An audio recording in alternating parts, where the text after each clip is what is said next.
हम भारतीय लोग अपने बच्चों को करते हैं, शायद ही कोई करता होगा। ये हमारे भारत की माँ को ये वरदान है ममता का। तो एक बात मैं कहता हूँ कि अपने बच्चों की नाभि में, जो उनकी सेंटर पेट की नाभि होती है, उसमें सरसों का तेल गर्मियों में, सर्दियों में तिल का तेल आप लगाएंगे, सीसम ऑयल। ये दो चीज़ें आप पक्की रख लो बच्चों के लिए। और पैरों के नाखून में तेल लगाना, पैरों में तेल लगाना आदत डाल लो। छोटे बच्चों को डालोगे, जब बड़े होंगे वो खुद ही लगाने लग जाएंगे, आपको भी लगाया करेंगे वो। तो पैरों में लगाना। और एक बात बताता हूँ जो कोई नहीं करता, वो क्या कि अंडर आर्म्स में, जो अंडर आर्म्स होते हैं, कच्छ होती है, इसके अंदर तेल लगाना सरसों का। और बहुत ज़्यादा गुंजाइश है आपके पास, पैसा है तो आप देसी घी लेना, 2 चम्मच देसी घी, उसके अंदर 1 चम्मच नारियल का तेल, एक्स्ट्रा वर्जन वाला तेल मिलाना। तो उसको मिक्स करना अच्छे से। घी मैं वो नहीं बता रहा जो बाज़ार में मिल जाता है 500-600 का डब्बा। घी मैं वो बता रहा हूँ जो 400 ग्राम 1500 रुपये का मिलता है देसी घी। वो आपको मिलेगा, ऑनलाइन मिलेगा, वैद्यवान.com पे जाके ले लेना। नारियल का तेल भी, मतलब वो मिक्स करना और बच्चों के अंडर आर्म्स में लगाना, उसकी नाभि पे लगाना, उसके पैरों में लगाना। बच्चे की ग्रोथ अच्छी होगी, बच्चे की नेचर अच्छी होगी, और बच्चे की तकरीबन हाइट जो है रुकी हुई वो निकलने लगेगी। और जो बच्चे बाथरूम कर देते हैं बेड पे रात को सोते सोते, उनका सूसू आना बंद हो जाता है, नॉर्मल हो जाता है। बिल्कुल। तो देखा दर्शकों, एक 5 मिनट में कितनी सारी समस्याओं का समाधान निकल गया बच्चों की, चाहे वो बच्चों को बेड पे सूसू करने की आदत हो या उनकी ग्रोथ में रुकावट हो रही है। मतलब एक 5 मिनट में बहुत सारी समस्याओं का समाधान। तो क्यों ना और कुछ समाधान ले लिया जाए। घुटनों के दर्द से बहुत परेशान है लोग, जोड़ों के दर्द से लोग बहुत परेशान है। हमारे पास इतने मैसेजेस आते हैं, इतने कॉल आते हैं कि अगर गोयल साहब आए तो उनसे पूछिए क्या करें। कई बार तो मैडम हम भी जज्बाती हो जाते हैं, रोके जाते हैं कई बार। बिल्कुल। हमारे सेंटर में जब आप आओगे, बहुत सारे बुजुर्ग जिनकी उम्र काफ़ी हो चुकी होती है, उनको भी जीने की इच्छा होती है, अपने पोता पोती के लिए, अपने बच्चों के लिए जीना चाहते हैं वो। कई तो बॉकर पे आते हैं, कई छड़ी लेके आते हैं, कई इतना दुखी होके आते हैं, रोते रोते आते हैं, उनको देख करके मन दुखी होता है। हम उनको एक बात कहेंगे कि आपके घर में अगर कोई बुज़ुर्ग है, पहली बात तो बच्चों, जो भी आपकी उम्र है, माँ बाप के लिए हम बच्चे ही होते हैं। आप उनके पैरों को तेल लगाओ, खुद लगाओ बैठ के, चाहे सरसों का लगा दो यार, ज़रूरी थोड़ी खरीद के लाने हैं महंगे तेल। सरसों का तेल माँ बाप के पैरों को जब लगाते हो ना, उनका दर्द दूर होता है। उनसे 2 मिनट बात किया करो। बहुत महसूस करता हूँ मैं ये चीज़ें, जब वो मेरे साथ आके डिस्कस करते हैं, रोते भी हैं, लेकिन ये भी कहते हैं कि अब करें भी क्या, बच्चों के अपने बहुत काम हैं, थक जाते हैं, टूट जाते हैं, क्या कहें। जब उनको कहते हैं 2 मिनट टांगों पे खड़ा हो जा, तो वो बेचारे क्या करें, वो भी परेशान क्या। लेकिन मेरी एक हाथ जोड़कर विनती है, ये जीवन बार बार नहीं मिलेगा भैया।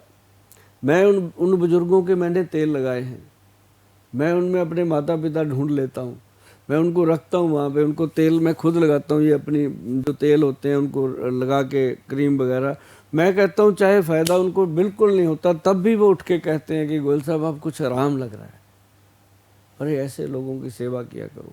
बाकी मैं आपको बता दूँ, ये तो हो गई घर की बात, लेकिन जिन लोगों को घुटनों में दर्द रहता है, उन लोगों को एक बात नोट कर लीजिए, जहाँ भी आप जाओगे आपको बोला जाएगा ऑपरेशन करवा लो, नहीं करवाना।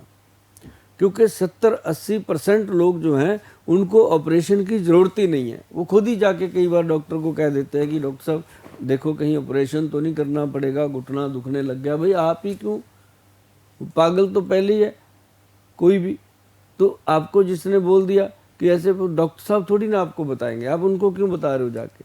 मतलब डॉक्टर साहब की राय लो, समझो इस बात को, ऑपरेशन की ज़रूरत है तभी करवाओ। अदरवाइज जिन लोगों को बोला जाता है कि घुटने का ग्रीस खत्म हो गया, अरे ग्रीस क्या होता है, सिर्फ साइनोवल फ्लूइड का पंगा है ये सारा, पूरी बॉडी में होता है, सिर्फ घुटने ही थोड़ी हैं। शरीर के अंदर 360 जॉइंट हैं अपने, ये देखो उंगली के अंदर कितने जॉइंट हैं, 1 2 3 4 तो इसी में आ गए, तो कितनी उंगलियां हैं नीचे से ऊपर पैरों तक। तो बाकी बॉडी के कितने जॉइंट हैं, 360 जॉइंट हैं। तो सभी जॉइंट्स के ऊपर लुब्रिकेशन होता है जिसको हम ग्रीस बोलते हैं। तो ग्रीस क्या अकेले घुटने का ही निकलेगा, और जाएगा कहाँ ये बताओ। लोग कहते हैं ग्रीस खत्म हो गया, कहाँ गया? ना तो वो बाथरूम से जाएगा, ना वो टॉयलेट से जाएगा, ना ही वो पसीने से जाएगा, वो जाएगा कहाँ? वो सिर्फ क्या होता है, यहाँ पे जैसे हमारे एक लिगामेंट होता है साइड पे, जैसे हम पुराना इंजन देखते हैं ना गाड़ी का, उसके इधर गिधर ऐसे ऐसे चलता है ना वो चप्पू, तो उसको क्या बोलते हैं वो स्टेशन वाले जाने, लेकिन मैंने आपको समझा दिया वो क्या है। तो उसका चलना वही हमारा लिगामेंट ऐसे ऐसे अपने घुटने को चलाता है। तो अंदर क्या है, कुशन रख दिया भगवान ने फ्लूइड का भर के, ऊपर लगा दिया चप्पन, जिसको कहते हैं चपनी। आई समझ? तो अंदर उसने सेफ कर दिया था। अब हम कितनी छलांगे मारते हैं, कितना भागते हैं, कभी कुछ होता है? कुछ नहीं होता। बिना बिना कील के, बिना मेक के, बिना कब्जे के घुटना तैयार कर दिया, तो उसका थैंक यू नहीं करना। लेकिन जो डॉक्टर कह रहा है ऑपरेशन करूंगा, काटूंगा, इसको बांटूंगा, उसका थैंक यू करते हैं। लेकिन मैं आपको बताऊं, ऑपरेशन की जरूरत नहीं है भैया। इसके लिए भगवान ने पहले से ही पेड़ों में गोंद लगा दिया था। गोंद क्या था? काला गोंद।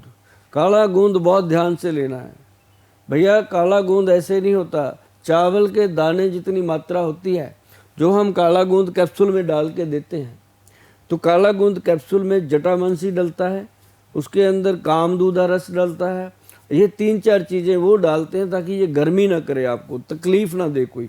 तो उसको पंचम हल्दी के साथ रात को खाना होता है, एक कैप्सूल पंचम हल्दी वाले दूध के साथ। अब कहोगे पंचम हल्दी, जो पंचम हल्दी है वो भी मैं आपको बता दूं, ये आपको इसका पूरा मिल जाएगा। आप गूगल पे जाएंगे ना, तो गूगल पे जा कर के आपने सिर्फ ये लिखना है ऊपर टॉप पे पंचम हल्दी, तो आपको यही मिलेगी। क्योंकि इसके ऊपर हनुमान जी की बड़ी कृपा है, भगवान जी की बड़ी कृपा है कि हल्दी जो है वो पूरे वर्ल्ड लेवल पे ये हल्दी जाती है। रोज़ के मतलब मैं बता भी नहीं सकता, पहले तो मुझे पता था कि 3-4 ट्रक जाते हैं, अब तो मुझे काउंटिंग ही नहीं है कि कितनी जाती है ये। और इसका क्या है, 120 ग्राम हल्दी 1 महीना चलती है। 4 ग्राम हल्दी रोज़, मतलब आधा चम्मच ऐसे दूध में घोल के रात को, आधा चम्मच सुबह 11 बजे लेना है। बाकी इसके बारे में गूगल पे लिखा हुआ है, सारा पढ़ लेना। पंचम हल्दी को आपने दूध में मिलाना है, घर पे भी बना सकते हो। कहीं ये मत सोचना कि गोयल साहब सिर्फ दवाइयाँ बेचते ही हैं, मैं बनवाता भी हूँ, आप बना सकते हो। काली हल्दी नोट कर लीजिए, और इसमें एक पीली हल्दी जो अपनी रसोई की होती है, उसके बाद अम्बा हल्दी, दारू हल्दी, ये दोनों लकड़ी शेप में होती हैं, और उसके साथ ही जंगली हल्दी, ये 5 हल्दियों का मिश्रण बनता है पंचम हल्दी। आप घर पे बना सकते हो।